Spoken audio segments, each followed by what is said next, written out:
everything is working fine. Nice. And Dean, you look a lot younger in person than you do on your sort of LinkedIn profile. So life is treating you well, it seems. I've got a good filter on.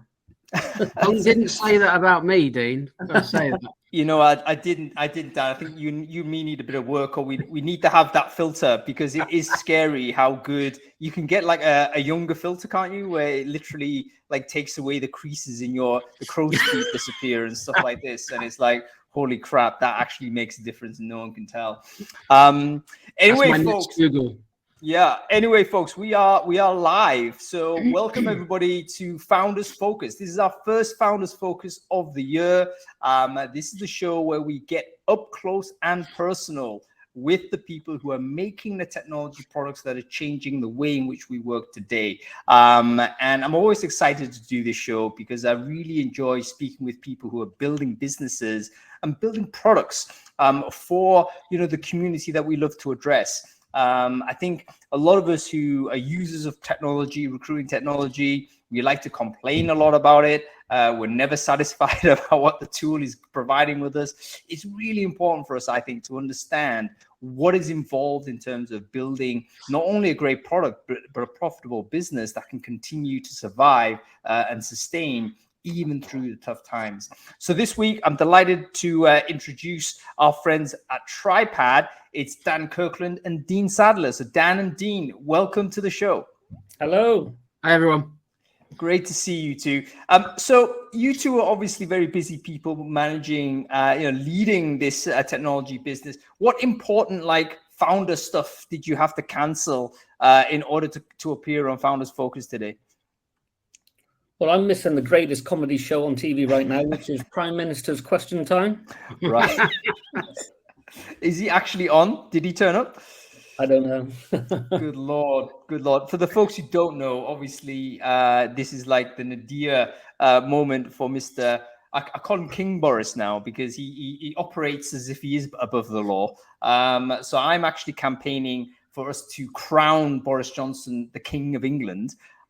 Because if the law doesn't apply, then, let's formally make him a monarch. I think he should be right up there. Okay, how about you, Dan? What did you have to cancel to appear on the show? I was going to have a meeting with my commercial director and our CFO. Give yourself a nice meeting. Give yourself a nice raise or something. The founders are due a dividend. Yeah. No, listen, I really appreciate your time. I mean, one of another reasons why I'm kind of I consider this moment precious, because I know how important it is to the business to take two senior people out to have this conversation. So I really do appreciate it. Let's rewind the clock. Oftentimes we encounter products, we encounter these amazing brands, we use them, we don't know where they came from. What is the origin story of this? Like, how did the Tribepad idea emerge? Who came up with it? What was the, when was the spark where you knew it was going to be a thing? Dean, do you wanna give this one a shot? Yeah, it's quite. It didn't start off as being Tribepad. We started off a company called Talent on View, which was a video interviewing platform back in 2008. The kernel of that was previously I was CTO of PlusNet. We grew from a handful of people to 760 by the time we sold it to BT. And recruitment was our biggest problem. So we thought video interviewing technology would be, great. We built the technology and we were just too early to the market. Although broadband, was a thing, we found that infrastructure inside businesses wasn't up to the task, or there were just so many IT logistical headaches. We tried that for 2 years and then pivoted in 2010. And we pivoted basically on the conversation with one of our clients at the time. And they said, look, the ATS marketplace is broken. You guys can fix it. I was like, okay, we'll give that a go. And that's how it started. That's amazing. And coming from a CTO perspective, so you've had experience of building products before in the past. You saw a personal issue, like you saw yourself struggling to hire. You thought video interviewing was the technology. You are right. You were 10 years ahead, too far. The overall the broadband wasn't there to support a good experience. You look at how we are now, we're all kind of working. I think you and I are at home, Dean.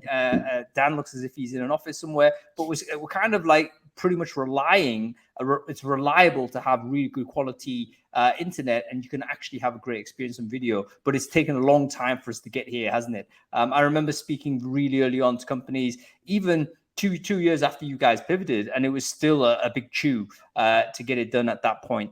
How about you, Dan? Like, when did you interact with Dean, and when did that sort of meeting sort of start happening? Yeah, actually interesting. Dean and I go back a long time. I worked at PlusNet, managing the platform and infrastructure teams under Dean at the time. And just before PlusNet got bought by BT, I'd already decided I was going to step out and finally set up my own business. It's been something I'd always wanted to do, and set up a tech business. Actually built a gig economy platform back then, which is another story in its own right. But Dean had similarly, he didn't really want to work for big corporate company, and so when PlusNet got bought, Dean left, and I was kind of already half out, and we've always kind of got on and seen the world from similar eyes. I think we're both techies, so we got a lot of skills that are in common, but we've got skills that are in that complement each other as well. So when we had a chat after he left and I would already kind of got my feet mostly out the door, we had a chat about recruitment software in general, and that was in his living room at the time. And then we started working pretty much the following week together.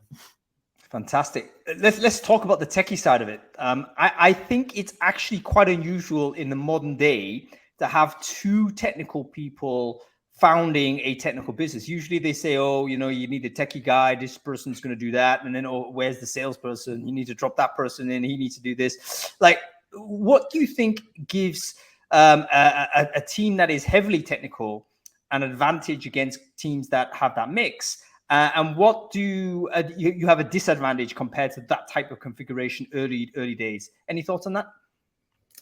Yeah, I think in the early days, we were very much a technology business. Sales and marketing were, a distant thought, and we just thought, let's just go and solve some problems. I will caveat that I'm not a very good techie. Dan's far better than me. I was more into chip design, and I kind of fell into software development through PlusNet. So it kind of he's far better than me, and I kind of just steered towards more of the business side. Right, very interesting. I think one of the experiences I've got, so I kind of set up a business a couple of years ago as well. I had two techie co-founders. And I was a sales guy, obviously. And basically, what I found was that we just end up. It's hard to do the stuff you don't like to do, and you end up just steering even subconsciously towards the stuff you do like to do. What happens today? Yeah, so you end up like, I think sometimes you're going to overbuild. Like, I definitely think we overbuilt because we ended up building a full app without even getting any funding or whatever. And it was like, oh crap, we really should have raised some money there. So if you're aware of that, how do you like make sure you don't oversteer? Is there a mechanism for you to make sure that you're not like over engineering and constantly building? I think we're better at it these days. I think what you just described definitely described Dean and myself, 10, 12 years ago. But I think we are getting better at it through experience of the failures that we have of, we thought that'd be a really good idea, and then people not using it or whatever. So I think we learned our lesson probably the wrong way.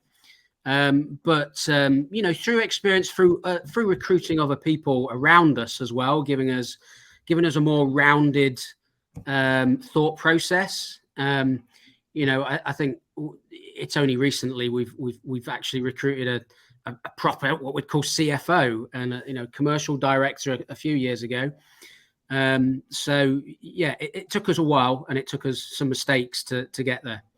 Yeah, so I think it's some of those things I think you never learn without having. It's almost experiential learning, isn't it? It's like you can't really just get it out of a book, even though you know it and you've read it out of a book. It's like, no, you have to kind of get the rough stuff in before you figure this out. Whenever anybody's starting a business and building technology, there's always a moment where you think, is it going to work? Isn't going to work? Or is it not going to work? Looking back at it now, was there a moment in the build process really early on where you thought, you know what, we have something here? Or was it a case where that question didn't arise? Like, can you pick that one up for us? We've got loads of situations like that. We were in the fortunate position where we had a client before we actually had a product, and that kind of helped us define what we wanted to build or what they wanted us to build. Right. So we're very fortunate there. We didn't go and build something, say, if we build it, they will come. We did the complete opposite. And we've continued to do that. So we listen to the customers and they drive the development roadmap. You know, the latest one for me is probably at the beginning of COVID. And I'm constantly surprised. In the last 10, 12 years, I've been constantly surprised on what we've been able to achieve. But at the beginning of COVID, the first weekend, we had one of our clients advertise. This is when all the supermarkets were pretty much closed or big queues outside. And one of our clients advertised for 40,000 delivery drivers over the next 8 weeks. And in that weekend, we had 860,000 people apply for those jobs. So huge amounts of job applications going through the platform. And the platform coped admirably, but the graph was just amazing. You know, it was just like, right, here's normal. And then all of a sudden, bang. And to this day, I just sit there and go, like, that was amazing in terms of what the guys in this business built. You know, supremely proud of. Yeah, sometimes again, it's not testable, is it? I mean, you can simulate it, but to actually in production where things need to happen and it succeeds, it doesn't fall over. That is a great achievement. It basically means that the engineering is just rock solid. So we should hope so, even with bad engineer like you, Dean. But you know, if you got two engineers at the top, you would hope that one part that isn't lacking is that the technology piece should be solid, because it empowers. I think one of the advantages of having a very technical founding team is that at least the early decisions that you make that can often determine the pathway as to what kind of business you've got. You should be a little bit more competent in doing that with a little bit more confidence, I would say, than a non-technical founding team. I know that, you know, there's a lot of people that are from the business side and they want to build technology, but they don't know. And hiring even the first technical person that they don't know is like the biggest challenge, because how do they actually commit that heavily to a CTO co-founder that they don't actually know? How do they even assess that person because they're not competent to do so? And you know, how much trust you just like, if as soon as you bring them on, you've moved like 50% of the executive decision making to this person that you may not have known 2 weeks ago or however long it was. So it is a huge challenge the other way as well. Okay, let's talk about sort of the early sort of building the team around you. So you're building this thing, you got a customer, you know, you've got some business security there. What was like in your mind, like who the first hire is going to be? I mean, you know, when the revenue was coming in, the opportunity did start to emerge. What kinds of people did you feel was necessary to bring into that team at that point? Was there any particular role or any particular function you wanted to cover early on? Well, early on, it was all software development and network engineering capability. I mean, we were fortunate because our previous company, PlusNet, you know, gives you a massive, yeah. So we took some of the guys that we liked and we had respect for, and we said, you know, come and work with us. We think we've got a really interesting proposition here, and we think we're going to have some fun doing it. So they were the early guys. And And we have a policy of, we only recruit people that we like, okay, that we think that we can get on with, that have the same belief and value system to us.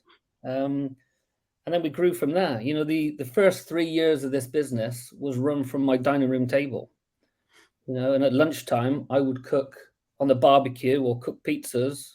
And the only reason we got an office is one of our clients wanted to come in, do a audit to make sure that we were a real company with a real office. And secondly, and more importantly, my wife was getting fed up that her dining room table was our office. So we moved, and that's how we progressed. Everything was done. We bootstrapped. We didn't take any investment from anybody. It's our cash in this business. There's no external shareholders, etc. Is that still the case, Dean? Still the case. Wow, that's amazing. That is actually amazing. Yeah. Yeah. But I tell you something. What you're telling us here is that there's a different pathway to success. Because a lot of people listening to this, I think people who kind of tune into Founders Focus in various means, a lot of them have the inclination of maybe becoming a founder one day or doing some recruitment technology. They have that inclination, and all the time they're being told, you have to go raise money, you have to go VC route, you have to do this, this, and this. But actually you're saying, sometimes you might actually find a situation where the revenue early on is powered by a customer that's made a request that they can't get anywhere else. And if you've got the engineering chops to build that, then that may actually help fuel not only the product development, but to keep the cash flow into the business. And you can grow from that base rather than go external money and, give away your shareholding. A lot of people go through the fundraising, raise like large numbers, but the founders themselves might end up with fairly small chunk of that at the end, which is sometimes a sad thing to witness, where this person has put in like blood, sweat, and tears for a long time, and they've walked away with, in the end, not too much. So the benefits of not raising is that you own everything. What are the negatives of that? Thoughts on this? Because that's also consideration that I think all C-level people might need to think about. Have we got enough capital to actually grow? What's the things that you need to think about as a business at your level? Yeah, I think in the early days, capital constraints can pretty much dictate your roadmap and what you want to develop. And there's pros and cons to that. The pros are you have to really seriously think about what you're going to build. If you're not flush with cash, you build the important and urgent stuff. You're not buying fancy chairs and fancy desks. You're focusing on the product. That obviously has its constraints insofar as, well, actually, if you've got this much demand, but you can only deliver this much, then it's going to take longer to get there.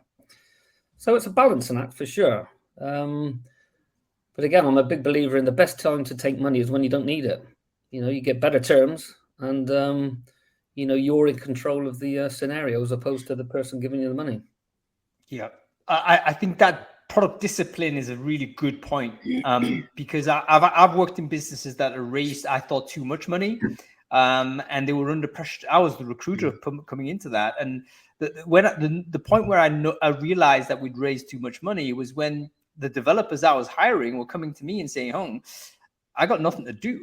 It's like, I'm sitting there. I actually don't know what I'm doing. There isn't anything for me to build. What should I do? And I'm thinking, yeah, but I've been told to hire another 20 of you. So what's going on? Basically, they raised a bunch of money and they want me to keep putting these engineers in, but actually, there was no product discipline. We didn't know what was required. But when you're really don't have the resources, you have to make the trade-offs, and you have to say, you know what, if we build A, we cannot build B. We don't have the resources to it. Is this the better choice? And that's where the only real decision making in terms of product building is concerned. Cool. What about this concept of CPOs? These days, it's quite cool. One of the cooler jobs, I guess, in technology businesses is chief product officer and stuff like this. There's even a discipline and community around that. But that is not a figure that's in Tribepad. That's still sort of the founding team is still the visionaries, the product owners of steering the ship, so to speak. Do you see that as a persistent thing going forward, Or do you think at some point, yeah, maybe we do need a product person, we step back, do something, focus our energies in a different place? It's actually really interesting you've asked that question, because, yeah, I mean, for the first, well, up until late last year, it was primarily me and Dean being that product owner. But as Dean said, we've always been a customer driven. We do like to create with techies, but we've always been a customer driven company, and we want to solve the problems for customers. So we've always generally owned the product, but we actually promoted somebody late last year into a product ownership role, and that's the first time it's been someone other than myself and Dean, which takes a lot of the pressure off us, to be honest. But yeah, this person's worked with customers since they started with us about 4 or 5 years ago. So they know our customers, they know our product, they know our business, and quite frankly, I think they'll do a better job than I was doing, as it being one of many jobs that I was doing. That's their main job now. So I think it's good for Tribepad, it's good for the product. Yeah, and also this person's already got institutional knowledge as in terms of how you work. They understand already, if they've been there 4 years, they've got all of that going on. They understand how things get shipped in the business, and they understand the customer base. It should be like a kind of high value, low risk type of move. I think CPO from the outside in is probably one of the highest risk moves you can make, isn't it? Because you have to empower that person for them to be effective. But hey, it's your baby, isn't it? It's like, you've looked after this. We did advertise externally, and we interviewed a number of people, but for reasons you were alluding to, they don't have. You never found someone who ticked enough boxes. They either knew the industry but never did product management, never did any project management, but they knew the industry, or they used to be a recruiter. Whereas recruiting within, they've worked with us as product owners. They've worked with our customers, who are the most important in helping us define roadmaps. And they understand the customers and the business too. So, it was actually an easier decision than we thought. After we'd interviewed everybody, we'd interviewed a lot of people, and it was obvious to us who the best candidate was all along, and they were sat next to us. Yep.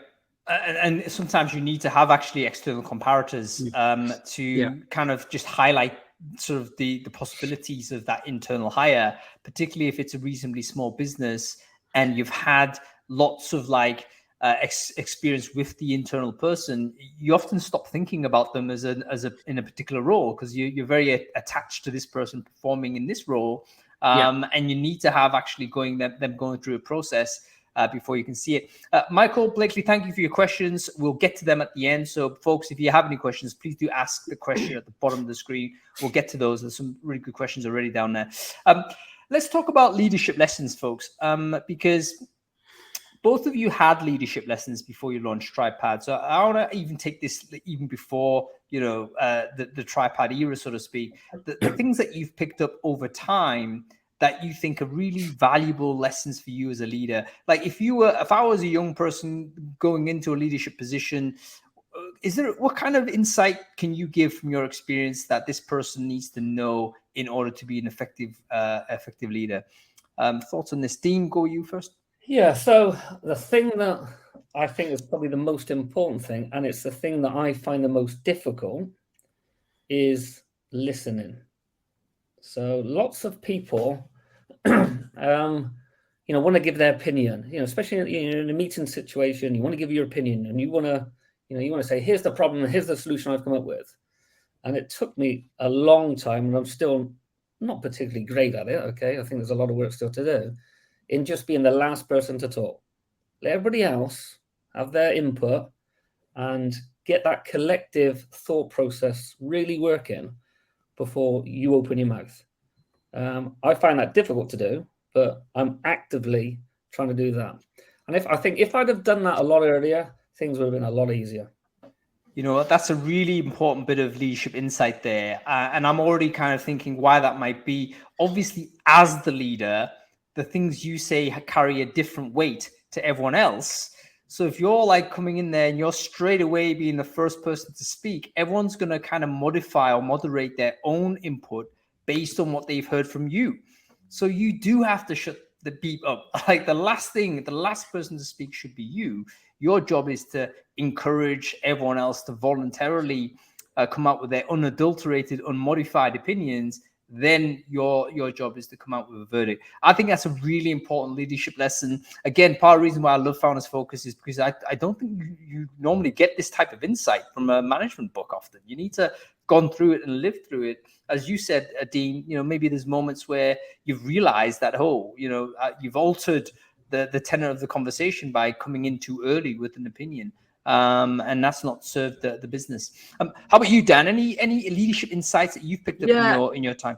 It's interesting. You mentioned management books, and over my years, I've read a lot of different management books. But the most important lesson for me or insight is something that isn't really mentioned in those books, but it's obvious that every individual is an individual. You know, they have their own individual problems, their own individual ways of working, their own individual ways of listening and learning and doing things. And, you know, they have their own family and their own environment. And it's very easy to forget that they're in their own world. They've got their own problems to go through. When they finish work, they've got a family, and that family might not be, going through normal stuff. And it's really easy to forget that kind of stuff. We've been reminded a lot of it over the pandemic, where, you know, everybody has had unique problems, whether it's, you know, having to look after the kids because they're not working from, you know, they're not going to school or not, or they've now got pets that they didn't have before. And, you know, everyone's going through their own life and their own journey at their own pace. You know what, Dan, I think that, can you hear me? I think I'm still here. Yeah, we just lost your video. Really? Okay. Folks, I can still see myself, but it may be that Dan has gone, like my visuals gone from other places. Let me know if you can see me okay, if there's a problem. But I'm going to continue in any case, because I think you can still hear me okay. The idea that people are that have lives outside of work is probably something that we actually not only didn't know, but we kind of, there was an element where we actively kind of stopped seeing it. Do you remember, you know, some of the old management advice was that I received when I was an office worker was leave your crap at home, you know, you're treat everyone the same. And if you're a manager, I'm not. I understand you have problems at home. When you're in the office, you're working here, boom, boom, boom. And it was like, I don't care. Like the management was purely of management of an on-site person in the office. But obviously these days, like there's the barrier between home and office is completely blurred. You can't, as a manager, afford to ignore what is going on in their lives. And usually the case, normal people, what's happening outside their lives is more important than what's happening in the day. And if you're not aware of that as a manager, then actually you're, again, not serving your business, because you're unaware of these other invisible inputs that is affecting a team member, that then affects your team, and then that affects performance and so on. Really interesting. Let's talk about COVID and remote. I mean, Dean, you mentioned that you did get an office and you did, you know, move out of the wife's dining room. So how has COVID sort of changed this? Have you guys gone back sort of to completely distributed, or is there an office still standing there and people come in? How have you negotiated this as leaders of the business? Yeah, so we had 3 offices previously. We've now got 2. We do not dictate to anybody that they must go into the office at specific days and times. It's a flexible environment. So, you know, if you want to go into the office and meet people, do it. Okay. But since day one of the lockdown back in last March or the March before that, we've been completely remote. You know, we flipped the switch on that Thursday or Friday, moved the VoIP platform, pushed it to people's mobiles, etc. Everything we consume is online. So all of our apps and technology is online. I was the only one in the office for, the beginning of that lockdown period, primarily because I'm sat there going like, well, I'm paying for it. I might also get things from it. But apart from that, it's we have the office just as a meeting place. If people want to come and meet and go out for lunch, then it's there. Otherwise, stay at home and do whatever's best for you. You know what? I feel for you, Dean. I think there's a lot of CEOs that did go into empty offices, with the proviso that either, again, the pressure you're paying for it, but also the sense that, look, I want to be here in case anybody else comes in. I don't want them to feel the empty office experience, but you might just end up like rattling around inside like an empty space for a long time before you think, you know what, maybe that world's actually shifted like significantly to the point where these spaces need to be completely rethought and redesigned. Let's do some thought experiment on this. So leaving aside Tribepad for a moment, where do you think offices will go? Or what do you think we're going to do with all of this space? There's people saying, oh, that we're going to have more of a WeWork again. WeWork comes back and it's like multi-company, single space, or maybe there's going to be retail and there's all kinds of things commingled. Pubs might start having office spaces inside. Where do you think we're going to do with all of this space that we used to be prime like office real estate that these days is now like 10% capacity? What are we going to do with it? Well, my hope is that people become more nomadic. And by that, I mean, if we're not restricted to a specific location because I need to go to the office 9 till 5, then why can't they start to move around and take advantage of, different geographical regions, for example, or work while they're traveling? What's to say that somebody working on a poolside or in a cafe near a beach can't be just as productive as somebody sat in an office? So I think the beauty of the pandemic for me is that it actually awoken a lot of businesses and people to the idea that they don't have to be inflexible and they don't have to be tied down to a specific location or time. And I think that's a good thing.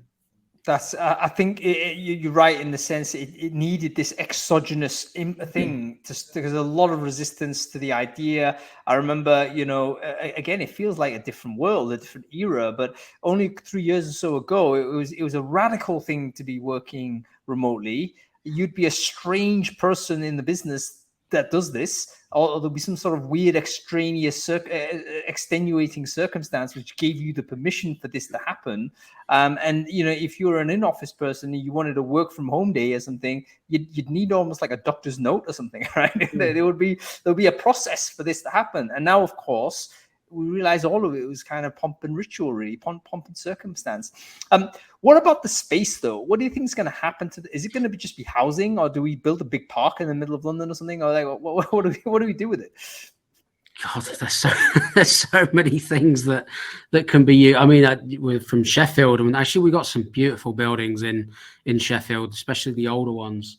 And there's a lot of redevelopment with those, even with those older buildings, turning them into city hubs for both living, working, and for eating. So you've got entertainment and work if you want, and you can be at a desk in one of these nice buildings and just walk across the way and you get yourself lunch.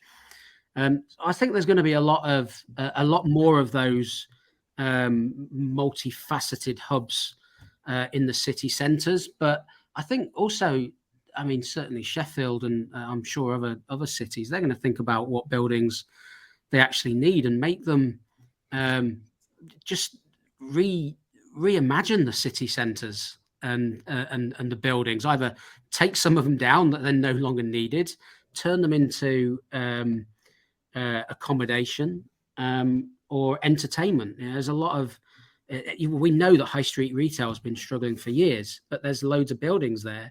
People still want to go somewhere after work. People still want to go somewhere at weekends. So there's still a requirement for gatherings and people wanting to socialize. And I think what's happening now is we can create, or city centres and towns can create that experience 24/7 within the city centre, not just have a 9 till 5 work and then go to the bar. You can experience that throughout the day. Yeah, I think there's especially when you think about things like 5G, now 6G happening, that again unlocks the availability, right? So if you're able to actually, take your computer, go to a park, obviously in Sheffield in the UK, maybe that's not something you can rely on, but I mean, you can, if you have an umbrella along with you, maybe you could, but that would give you, suddenly all the spaces become more available to you, and we can be more radical with how we think these towns and cities might emerge. But I think, there's going to be obviously a tough moment because we've configured the world where millions of people commute into the center and commute out. That world probably is going to disappear, and that would be painful for a lot of businesses, especially retail, restaurants, and so on. But I would hope that we'll use the opportunity wisely to rebuild some of these city centers into spaces that actually people want to go to, irrespective of whether it's a working journey or not. So yeah, very, very interesting. Okay, let's move on to talk about we talked about remote in any case. How has that affected product build? I mean, has there been any significant changes to how you've been thinking about Tribepad as a result of this shift to a more location agnostic environment, or has it not really affected it so much in the sense that, it's not that relevant if a person is going to be, or a candidate is in office or not? Any thoughts on this? I'd say from a product perspective, we're in the online SaaS world, so it's all about being able to access platforms anywhere, anytime, any place. So I wouldn't say it's changed our views drastically, but what it has done, it's probably focused our attention more on what happens at the latter stages of the recruitment side. So when you're onboarding people, we've had an onboarding module for a few years, but actually that's been a big success over the last couple of years, because people who did had an analog onboarding experience before were forced into a revolution for them, and they have to have a digital onboarding experience. So it's definitely made us think more about how we can optimize that experience, not just for the recruiters and the line managers, but the candidates as well. And video's obviously been a big play over the last couple of years. So but it's not that we've gone, now that everyone's going online, we need to do this. It's more a case of it's just focused our attention a little bit more on areas that we had, but have become more important. Yeah, well, I think some of those modules you were talking about are suddenly now, maybe before they were like to have type things. But even people had a distaste for some of them, 2 years ago, and now they're wondering how they live without them. Well, I think the onboarding is so important. We previously I would say I'd been so reliant on a banging office to take care of the onboarding experience. This is why we spent so much on these like premium furniture, great location, all this like amazing type of spaces, because we thought, right, there's the wow factor, there's onboarding sorted out. The person's going to come in and be amazed. And then we didn't think anymore about it. But actually, no, because this person might actually never go into such an office again. How are you going to make sure this person feels fully aware, embedded in the business, and quickly feel welcome in there? That's not something that we're used to doing. So great that you already had a module in place, and I can absolutely see that being a more significant component in terms of vendors putting more resources to building that component into place, as well as of course on the front end with the video and stuff. Dean, I think you're about to say something. I think it's the direction of travel has always been in this way. I think COVID just accelerated it. And for us, the timing was right for us. We weren't too early this time. And I think the advent of some of the new technology that's turning up, the Web3, the blockchain, the metaverse, all that kind of stuff, that's going to be interesting over the next 3 to 5 years. And I think it's just going to consolidate more and more of flexibility, remote working. I think you're going to see employees becoming more choosy about where or who they work with. We hear about, Generation Z, being picky about who they work with. I think more people are going to become pickier. That again would feed into some maybe product ideas as well, wouldn't it? So maybe the ability for employers to differentiate themselves using ATS type products. I mean, can you do that properly? Again, you look at some of the more legacy platforms out there, everyone's got multi-job post or automated job posting into different spaces. And you look at some of the older technologies and you think that really is going to impact the conversion. Like if the experience is so bad, that people you're just asking people to just trawl through mud to get to this point. That's uncompetitive. Like it's actually a big component that you can no longer neglect. So yeah, I think the shift to remote is certainly going to impact some product design thoughts and what have you. Let's look at sort of what's down the pipe for you guys this year, 2022. I know you just got the new product person on board. Big part of their job is going to kind of realize a lot of this, but and you already mentioned that you're very much product customer led in terms of your development cycle, but are you getting any signals from the customer base as to what sort of things need to be built? And if so, can you tell us a little bit more about what maybe a customer could expect if they're using Tribepad at the moment? What's down the pipe for them in 2022? Yeah, so I'll touch on a couple of things. You've you'll know this better than a lot of people, but there's a big push for contingent workforce and an increase in use of a contingent workforce, contractors, be it temps, piecemeal project work, that kind of stuff. So we built a contingent workforce platform that can be used as a marketplace for specific skill sets. That's been used during the course of the pandemic, actually, for recruiting locums for local GPs, locums and nurses, helping administer vaccines and the like. So that's just one use case, but we know that product can be used and is used in different scenarios, whether you're building talent pools for contractors or for projects. One stat, every stat you read is different in a different article, but in the US alone, you might see stats of about 60% of workforce in certain industries is a contingent workforce or contract. So we do see a big increase in that type of mixed workforce. So you've got a really interesting dynamic coming of not just remote work, but remote contingent work. Our products are evolving into that space too. We're building more into our integration ecosystem. So we've got an ecosystem of many dozens of partners, nearly about 100 or so partners that can plug into Tribepad in any way. We're building out that framework more and looking at opportunities where not just Tribepad products could make use of that integration framework, but other products, be it ours or other companies' products, could potentially make use of that framework. Obviously talked about onboarding. That's still a key area for us. I think helping customers source. When you ask customers or any recruiter what their biggest problem is, it's always sourcing is number one. Tripad's had tools since day one to help with that, but it's definitely an area where we're looking at how we can make that even easier for recruiters, finding candidates on a plate and candidates finding jobs on a plate, bringing that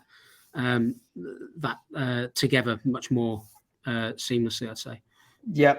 It sounds like lots of stuff happening, and I think particularly about this idea of a much more diversified workforce in terms of their contract type is going to be a big component for ATS builders, because basically people who've built technology that are servicing basically where the unit is an individual human capital type information, the default's always been like a permanent on-site employee. That's the thing that we've optimized for when we're building ATSs. That's what we're thinking, right?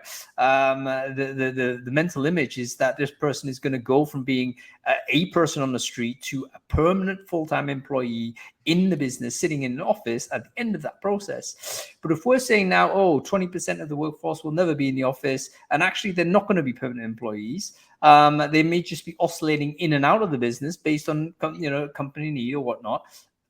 Is this system optimized for that? The answer is no. So the opportunity is huge for companies that are able to get in there. I think all ATSs are building towards this, so it's going to be an exciting space there to see different sort of product solutions. But I also think there's going to be external kind of operators entering into the market, dealing specifically with this and thinking, what, we've always dealt with this kind of fluidity, we can do a better job. So there may well be new market entrants coming in as well.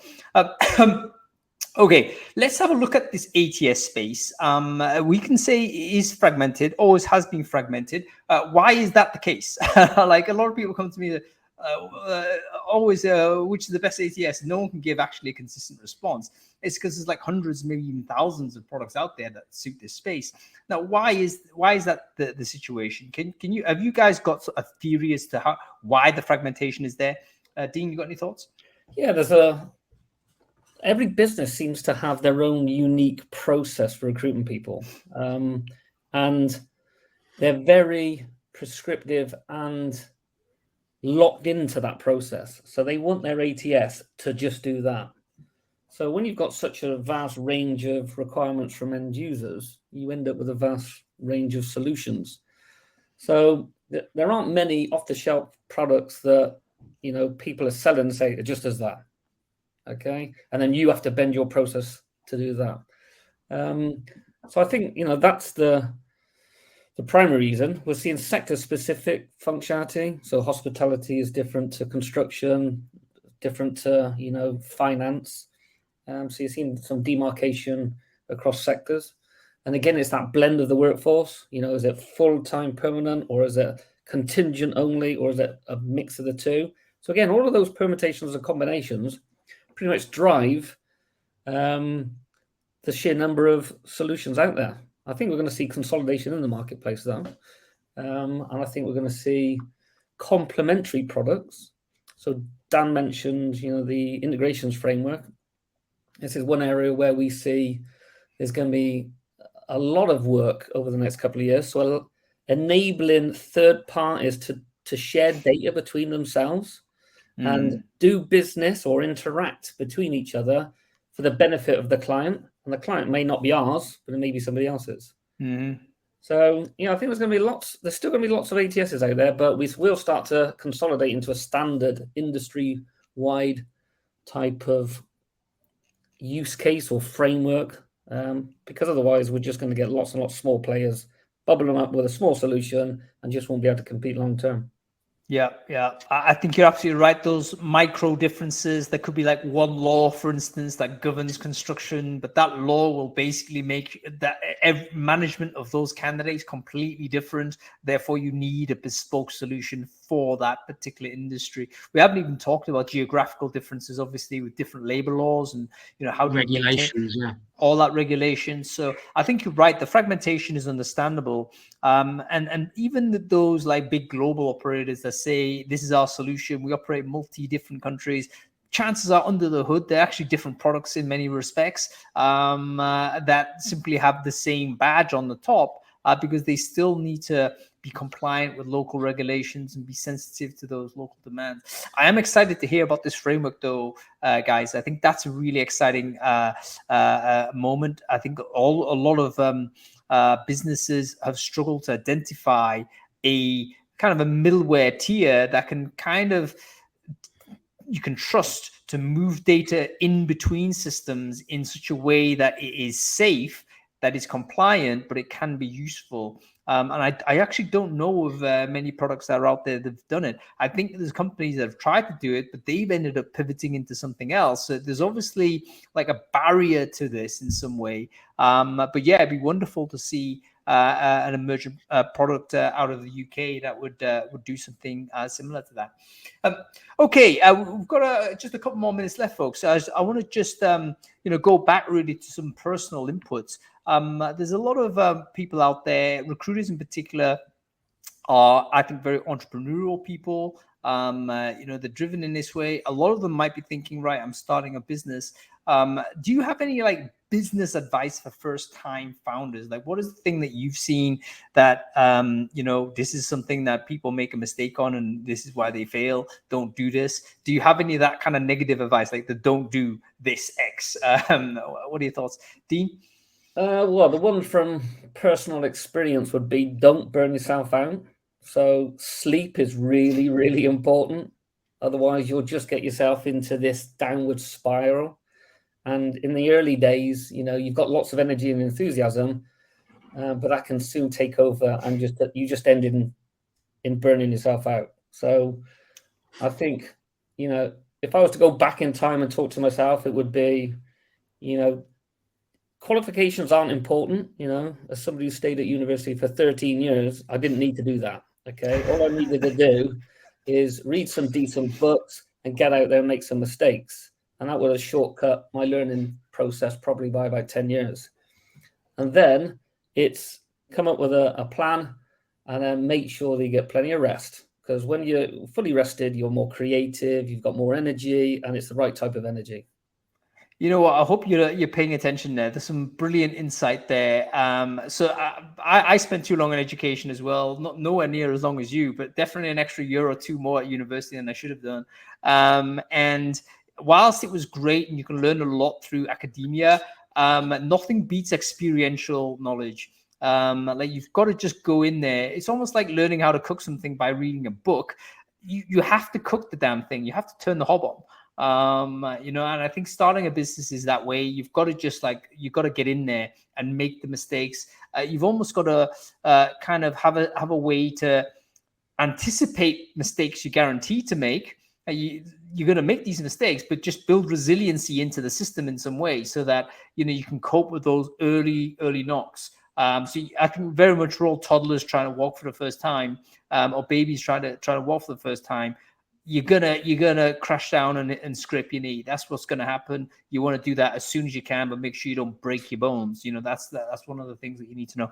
And I love the advice on sleep as well, like self-care. There's so much pressure for young entrepreneurs because you might have gone out there, you've cut your revenue off immediately. You left your job, let's say, and you've got pressure that way. You may have made an announcement to your friends and your network to say, I'm doing this. All that comes with pressure, and you can overwork.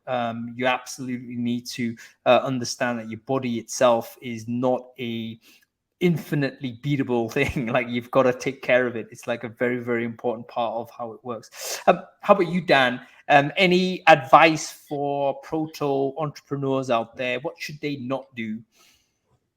Well, I think don't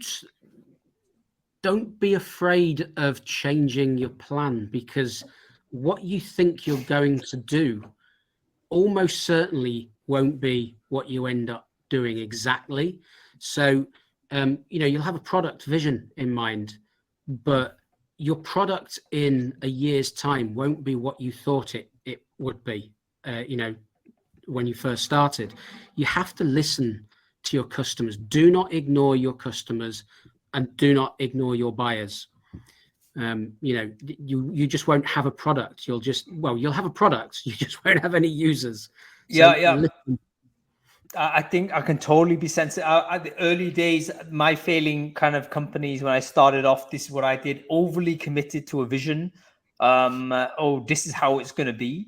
And then, no one was buying. It was like literally no one was buying. 18 months, not a single invoice. And I was like, oh my goodness, I'm going to go bankrupt here. I was like, do I sell the property and fund the business this way? And I had to stop myself to say, if you're going to do that, guess what? 18 months down the line, you're going to have no house. And also, Also, you'll be no further forward. There's something wrong with what I'm doing. It doesn't fit to the market. You've got to figure out that first. And once I had that revelation, it caused me to really pivot away. And thank God I was able to reverse that really quickly and make that loss back. But yeah, you can be, that's inexperience. That's inexperienced entrepreneurship. Now that I've done it, it's like, yeah, totally. You may love an idea, but it's like experimental. You have to have a disposable attitude to it. Your job is to service the needs of the customers. And your first idea is a vehicle to get to those customers. And if they're saying they don't want that, then you know what, you've got to change it to something that they suit.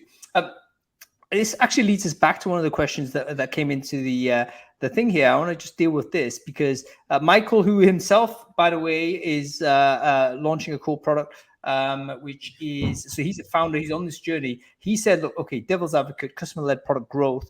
Do you ever have to build what they don't tell you? So what's he on about here? Rather than incremental innovation, going out and building something they could never thought of. So I think what Michael's saying is, if you kind of are customer-led in terms of product development, aren't you reliant on them to be innovative? And maybe they're not that innovative. Yeah, I always come back to this the Ford quote. If I asked my customers what they wanted, I'd have given them a faster horse.